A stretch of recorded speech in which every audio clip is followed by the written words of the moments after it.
Hello class. ये कुछ points रह गए थे हमारे मोड ऑफ डाटा कलेक्शन के, तो जितने पॉइंट्स रह गए हैं वो आज हम कंप्लीट करेंगे। हालांकि कलेक्शन ऑफ डाटा चैप्टर हमारा फिनिश हो गया है, बट कुछ पॉइंट्स लेफ्ट हैं तो आज पढ़ लेते हैं। हमने मोड ऑफ कलेक्शन में मेल क्वेश्चनेयर पढ़ा था और पर्सनल इंटरव्यूज़ पढ़े थे, टेलीफोनिक इंटरव्यूज़ भी पढ़ लिए थे। अब आ जाते हैं पायलट सर्वे पे। देखो ये पायलट सर्वे क्या आता है, ये भी हमारा मोड ऑफ डाटा कलेक्शन का एक पार्ट है। इस तरीके से भी हम डाटा को कलेक्ट करते हैं। सो पायलट सर्वे ऐसे समझो कि जैसे हमें मान लो कोई प्रोडक्ट, मैं आपको मार्केट से रिलेटेड बताती हूँ पहले कि एक्चुअल में पायलट सर्वे होता क्या है।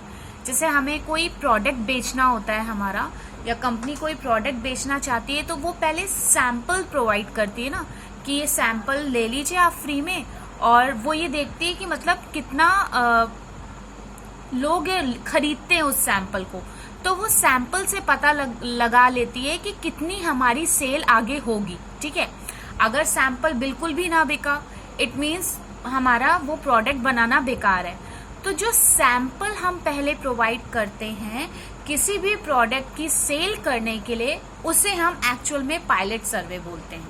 ठीक है, ये तो हो गया हमारा नॉर्मल सा जर्नल लाइफ का एग्जाम्पल। अब देखो मेन स्टैटिस्टिक्स में क्या होता है। Questionnaire is try out with a small group. क्या होता है कि यहाँ पे जो क्वेश्चनेयर हम लोग प्रिपेयर करते हैं, जो इन्वेस्टिगेटर क्वेश्चंस प्रिपेयर करता है, वो सबसे पहले स्मॉल ग्रुप पे ट्राई आउट करता है। वही हो गया कि सैंपल एक तरह से एक दो लोगों को सैंपल देके ट्राई करते हैं कि मतलब हमारा प्रोडक्ट बिकेगा कि नहीं बिकेगा। तो स्मॉल ग्रुप पे ट्राई आउट करता है, फिर उसके बाद वो मतलब अपने क्वेश्चंस को फिर सबके पास ले जाके पूछता है। ठीक है, वहां से डाटा कलेक्ट करता है। तो जब स्मॉल ग्रुप पे अगर क्वेश्चनेयर ट्राई आउट होता है, या क्वेश्चंस इन्वेस्टिगेटर जो होता है वो अगर अपने क्वेश्चंस किसी छोटे ग्रुप में शेयर करता है, तो उसे हम पायलट सर्वे कहते हैं। ठीक है, also known as pre testing of questionnaire. ये एक तरह से प्री टेस्टिंग होता है कि मेरे क्वेश्चंस जो मैंने प्रिपेयर किए हैं वो सही तरीके से प्रिपेयर्ड हैं कि नहीं।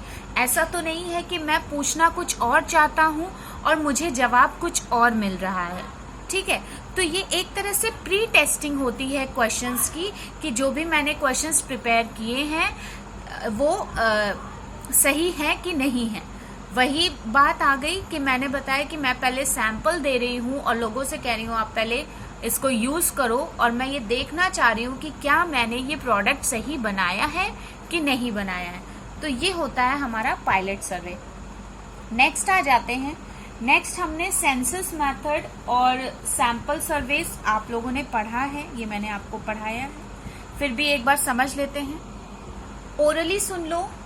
सेंसस मेथड क्या होता है कि ये पॉपुलेशन के हर एक लोगों पे सेंसस मेथड जो होता है वो हम अप्लाई करते हैं। मींस अगर मुझे कोई इन्फॉर्मेशन चाहिए होती है तो मैं पॉपुलेशन पे एक एक के पास जाऊंगी, जैसा कि मैंने आपको बताया था कि एक एक के पास जाकर के हम सारी इन्फॉर्मेशन कलेक्ट करते हैं, तो उसे हम सेंसस मेथड बोलते हैं। ठीक है, दूसरी तरफ सैंपल सर्वे क्या होता है। सैंपल सर्वे क्या होता है कि पॉपुलेशन है, उससे हमने कुछ लोगों को सिलेक्ट कर लिया कि भाई आप हमें आके इंफॉर्मेशन दे जाओ, और उसी से ही हम पता लगा लेंगे कि एक्चुअल में पूरी पॉपुलेशन में हो क्या रहा है। ठीक है, तो कुछ लोगों को बुला के हमने सर्वे कर लिया, कुछ लोगों से पूछ लिया, फिर हमने अंदाजा लगा लिया कि एक्चुअल में पूरी पॉपुलेशन में हो क्या रहा है। तो वो क्या होता है, वो हमारा सैंपल सर्वे होता है। सेंसस मेथड फिर से समझ लो दोनों के बीच में डिफरेंस।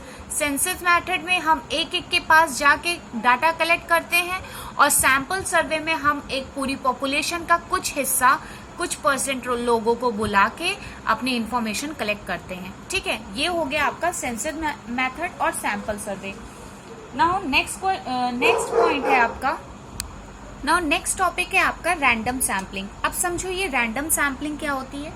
बेटा मैंने सैंपल क्या बताया कि मेरे पास कुछ पॉपुलेशन है, उससे मैंने थोड़े से लोगों को चुन लिया और क्या बोलते हैं मैंने सैम्पलिंग कर ली, मैंने इंफॉर्मेशन कलेक्ट कर दी।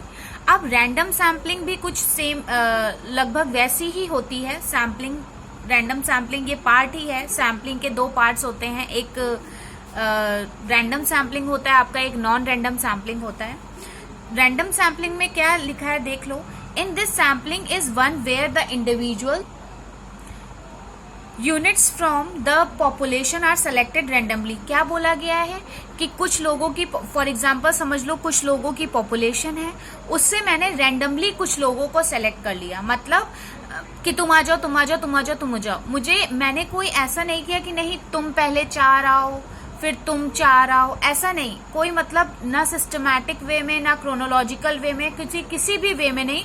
मैंने बस 20 लोग थे और मैंने बस ऐसे ही बिना देखे ही या देख के जल्दी जल्दी सबको बुला लिया, मीन्स रैंडमली सेलेक्ट कर लिया। There is no systematic way और क्रोनोलॉजिकल वे कि नहीं पहले के 4 आएंगे फिर उसके बाद के 2 आएंगे, ऐसा कुछ नहीं किया मैंने। रैंडमली जब सेलेक्ट करते हैं किसी भी सैंपल को, उसे हम रैंडम सैम्पलिंग बोलते हैं। ठीक है, ये एक तरह का लॉटरी मेथड भी होता है, इसे हम लोग लॉटरी मेथड भी बोलते हैं। क्या बोलते हैं? Lottery method. ठीक, इसमें क्या होता है कि हर एक को चांस मिलता है, इक्वल चांस मिलता है। मान लो अगर 100 लोगों की पॉपुलेशन है, मैंने उनमें से रैंडमली सेलेक्ट किया है 10 लोग, तो जो चांस 10 लोगों का है वही चांस बाकी के 90 लोगों की भी होगी। ठीक है, कि मतलब जो 10 लोग मैंने रैंडमली सेलेक्ट किए हैं तो उनको भी उतना ही इक्वल चांस मिलेगा जो लोग नहीं सेलेक्ट हुए हैं। ठीक, तो ये होता है हमारा रैंडम सैम्पलिंग। ठीक है, कि रैंडमली हमने बोल दिया कि भाई आप आ जाओ और हमें डाटा या इंफॉर्मेशन हमें दे दो आके, और इसे हम लोग लॉटरी मेथड भी बोलते हैं। नाउ नेक्स्ट है आपका नॉन रैंडम सैम्पलिंग। अभी तक हमने रैंडम सैम्पलिंग पढ़ी कि जिसमें हमने लॉटरी मेथड चुना कि भाई 100-200 लोग हैं और मैंने उसमें 5-10 लोगों को चुन लिया, ऐसे ही बुला के कि आओ तुम आ जाओ, तुम आ जाओ, तुम आ जाओ। मैं किसी को जानती नहीं थी उधर, मैंने बस ऐसे ही बुला के इन्फॉर्मेशन कलेक्ट कर दी। Non random sampling just opposite होती है रैंडम सैम्पलिंग के। ठीक है, नॉन रैंडम सैम्पलिंग में क्या होता है कि इसमें सिचुएशन होती है मेरे पास, मींस इन्वेस्टिगेटर के पास, कि मुझे जितने भी हाउस होल्ड या जितने भी इंडिविजुअल को सेलेक्ट करना है इंफॉर्मेशन के लिए, वो मैं खुद डिसाइड करती हूँ कि मुझे किसको सेलेक्ट करना है और मुझे किसको रिजेक्ट करना है। ठीक है, रैंडम सैम्पलिंग में मैं ऐसा नहीं करती थी। ठीक है, जो चांस, अगर रैंडम सैम्पलिंग में मैंने क्या बताया था कि अगर 100 लोग हैं, मैंने उसमें से 30 लोग चुने हैं, तो जो 30 लोगों की चांस होगी वो हो सकता है नेक्स्ट वाले में जो बचे लोग हैं 60 लोग, उनको भी नेक्स्ट चांस में बुला लूं मैं। ठीक है, क्योंकि मैं जानती नहीं हूं, मेरा कोई पर्पस नहीं है। ठीक, नॉन रैंडम सैम्पलिंग में क्या है, यहाँ पे मैं अपने जानने वालों को या मुझे किसी पर्पस से या मेरी जिसमें कन्वीनियंस होगी, मैं एज ए इन्वेस्टिगेटर जिसमें कन्वीनियंस होगी मेरी, मैं उन लोगों को सेलेक्ट करूंगी इंफॉर्मेशन के लिए। मान लो कोई इन्फॉर्मेशन अब मुझे चाहिए, तो मैं क्या करूंगी, मैं जितनों को जानती हूँ मैं उधर चली जाऊंगी और बोल दूंगी भाई तुम बता दो, जो है जिनको जानती हूँ मैंने उनको जल्दी से चुन लिया, क्योंकि मैं यहाँ पे खुद डिसाइड कर रही हूँ कि मुझे किसको चुनना है और किसको हटा देना है। ठीक है, तो यहाँ पे यही बताया, in this sampling is one where may be situation that you have to decide which household to select and which to reject. मतलब यहाँ पे इन्वेस्टिगेटर के पास एक अपॉर्चुनिटी होती है कि हमें किस हाउस होल्ड पे जाकर इंफॉर्मेशन लेनी है और किस पे जाकर नहीं लेनी है। It is as per convenience of investigator, ये इन्वेस्टिगेटर की कन्वीनियंस पे डिपेंड करता है पूरा। ठीक है, जहां उसको ठीक लगेगा वो वहां से इंफॉर्मेशन कलेक्ट करेगा। These samples are mainly selected on the basis of judgement, purpose और कोटा, और या फिर हम कन्वीनियंस भी कह सकते हैं। ठीक है, कन्वीनियंस भी कह सकते हैं कि ये जो सैंपल्स होते हैं वो किस बेसिस पे कलेक्ट किए जाते हैं, जजमेंट के बेसिस पे, या मेरा कोई पर्पस होता है, मेरा कोई इसमें फायदा हो सकता है, या मेरी कन्वीनियंस हो सकती है, कोटा हो सकता है। तो ये सारे नॉन रैंडम सैम्पलिंग में आपके आते हैं। नेक्स्ट टॉपिक है आपका सैम्पलिंग एरर्स। अब देखो सैम्पलिंग और नॉन सैम्पलिंग एरर्स क्या होते हैं। नाउ एरर्स देख लेते हैं। एरर्स हमारे 2 टाइप्स के होते हैं, एक सैम्पलिंग एरर होता है, एक नॉन सैम्पलिंग एरर होता है। सैम्पलिंग एरर वो एरर होता है जो कि डिफरेंस होता है किसके किसके बीच में, सैंपल एस्टिमेटेड और एक्चुअल वैल्यू के बीच में। मतलब जितना हमने सैंपल कलेक्ट किया है और एक्चुअली कितना था उसके बीच के डिफरेंस को हम लोग सैम्पलिंग एरर कहते हैं ये है, ठीक है। अब यहाँ पे क्या बोला गया है, जो सैम्पलिंग एरर होते हैं उन्हें हम कम कर सकते हैं। अगर हम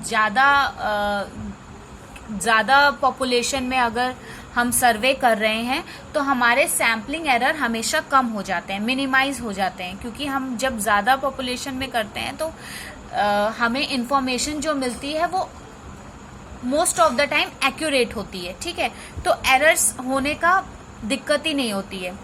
नॉन सैम्पलिंग एरर्स वो एरर्स होते हैं जो ज़्यादा सीरियस होते हैं सैम्पलिंग एरर से। क्योंकि इसलिए ज़्यादा सीरियस होते हैं क्योंकि यहाँ पे मैंने क्या बताया था नॉन रैंडम सैम्पलिंग में, कि यहाँ पे मैं डिसाइड करती हूँ कि मुझे किसको चुनना है, किसको नहीं चुनना है, किसको रिजेक्ट करना है, यहाँ पे मेरे जजमेंट पे होता है ना। तो नॉन सैम्पलिंग एरर चाहे हम जितनी भी बड़ी पॉपुलेशन ले लें, मैं तो अपने कन्वीनियंस के हिसाब से ही डाटा कलेक्ट करूंगी। तो अगर नॉन सैम्पलिंग एरर किसी भी डाटा में आता है तो ये बहुत दिक्कत की बात होती है और ये मिनिमाइज नहीं हो सकता, चाहे आप कितनी भी बड़ी पॉपुलेशन ले लें, क्योंकि यहाँ पे कन्वीनियंस प्रॉब्लम आ जाती है, ठीक है। तो ये था आपका सैम्पलिंग एरर और नॉन सैम्पलिंग एरर, ये इतना ज़्यादा इम्पोर्टेंट नहीं है। सो इतने आपके टॉपिक बचे हुए थे जो कि हो गए हैं।